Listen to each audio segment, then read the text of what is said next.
আপনি বললাম না স্যার, আমি আরেকটা থেকে আপনি এখানে না ভাই, এখানে কেন অভিযোগ কিন্তু আমি বলি, আমি যখন 4টার আগে আমি একবার নিজে হেঁটে সব জায়গাতে যাচ্ছি, তারপর হলো এরপরে এসে 4টা কাউকে ঢুকাচ্ছি না, এখন কাউকে ঢুকাচ্ছি না, এখন কাউকে ঢুকাচ্ছি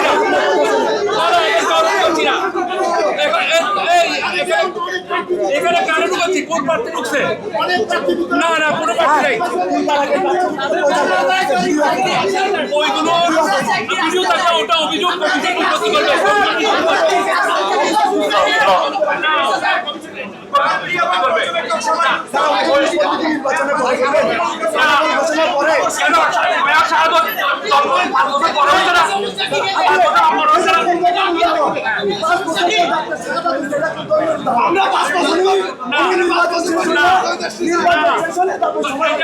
অভিযোগ চালাতে হবে, যদি অভিযোগ চালাতে হবে, আমরা